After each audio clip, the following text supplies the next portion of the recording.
তেলাপোকা চাষ করে লক্ষ টাকা আয় করতে পারবেন আপনিও। এই প্রাণীর চাহিদা শুনলে মাথা ঘুরে যাবে আপনার। এমনকি এই তেলাপোকা একটি বহুল জনপ্রিয় খাবারে পরিণত হচ্ছে দিন দিন। ঠিক এভাবে এগুলো সংরক্ষণ করে বিভিন্ন রেস্টুরেন্টে খাবারের আইটেম হিসেবে সার্ভ করা হচ্ছে অহরহ। এমনকি জানলে অবাক হবেন, এই তেলাপোকা দিয়ে তৈরি হচ্ছে বিভিন্ন ঔষধ এবং মেয়েদের সাজসজ্জা। তেলাপোকা সাধারণত মানুষের কাছে অপ্রিয় একটি কীট।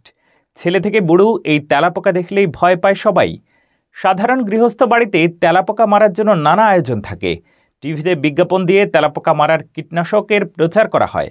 তবে বাণিজ্যিকভাবে এর চাষ একটি লাভজনক শিল্প হিসেবে গড়ে উঠেছে। এই তেলাপোকা চাষ করেই বদলে যেতে পারে আপনার ভাগ্য। দুনিয়া জুড়ে, বিশেষত চীন, থাইল্যান্ড এবং অন্যান্য এশিয়ান দেশে তেলাপোকার চাষ একটি বড় ব্যবসায় পরিণত হয়েছে। আজকের রিপোর্টে তেলাপোকার বাণিজ্যিক চাষ, বাজারে এর চাহিদা, ব্যবহারের ক্ষেত্রে এবং লাভজনক দিকগুলো নিয়ে আলোচনা করব। তেলাপোকার চাষ একটি তুলনামূলক সহজ ও কম খরচের প্রক্রিয়া। এটি সাধারণত বদ্ধ পরিবেশে পরিচালিত হয়, যেখানে সুনির্দিষ্ট তাপমাত্রা এবং আর্দ্রতা বজায় রাখা হয়। এজন্য খুব কম জায়গার প্রয়োজন হয়। তবে তাপমাত্রা নিয়ন্ত্রণের জন্য তেলাপোকা চাষিদের বিশেষ নজর রাখতে হয়। পাশাপাশি তেলাপোকার খাওয়ার জন্য বেশি খরচ করতে হয় না। সাধারণত খাদ্য, বর্জ্য, শস্য কিংবা বিশেষ ধরনের ফিড তেলাপোকার খাবার হিসেবে ব্যবহার করা হয়। এদের জীবনচক্র দ্রুত বৃদ্ধি পায়, তাই কম সময়ে ব্যাপক উৎপাদন সম্ভব। ফলে অল্প সময়ে অনেক বেশি উৎপাদন করে আয় করে সফল হওয়া যায়। এগুলো চাষের জন্য বড় আকারের প্লাস্টিক বা কাঁচের বাক্স ব্যবহার করা হয়, যেখানে বাতাস চলাচলের জন্য পর্যাপ্ত ব্যবস্থা রাখা হয়। সাধারণত 25 থেকে 30 ডিগ্রি সেলসিয়াস তাপমাত্রা এবং 70 থেকে 80% আর্দ্রতা বজায় রাখলে তেলাপোকার বৃদ্ধির হার দ্রুত হয়। বিশ্বজুড়ে তেলাপোকার বিভিন্ন ধরনের বাণিজ্যিক চাষ ব্যবহার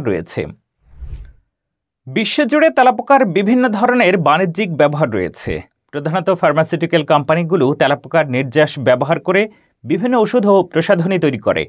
তেলাপোকার নির্যাসে রয়েছে অ্যান্টিব্যাকটেরিয়াল এবং অ্যান্টি ইনফ্ল্যামেটরি উপাদান, যা ঔষধ তৈরিতে ব্যবহার করা হয়। পোলট্রি ও মাছের খাদ্যে তেলাপোকার ব্যবহারের চাহিদা রয়েছে, কারণ এতে উচ্চ মাত্রার প্রোটিন পাওয়া যায়।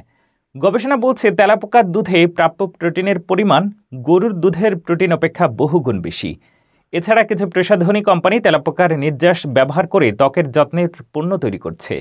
বায়োটেকনোলজির উন্নতিতে তেলাপোকা নিয়ে গবেষণা চলছে, যেখানে এক বিশেষ রাসায়নিক উপাদানকে নতুনভাবে কাজে লাগানো হচ্ছে। তেলাপোকার বাণিজ্যিক চাষ থেকে উপার্জনের অন্যতম প্রধান উৎস হল আন্তর্জাতিক বাজার।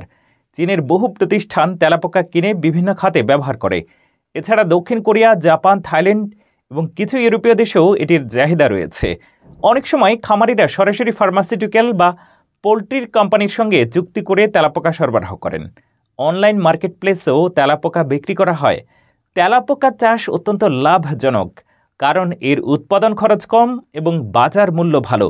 প্রতি কেজি শুকনো তেলাপোকার মূল্য প্রায় $100 থেকে $200 পর্যন্ত হতে পারে, যা চাষিদের জন্য একটি বড় মুনাফার সুযোগ তৈরি করে।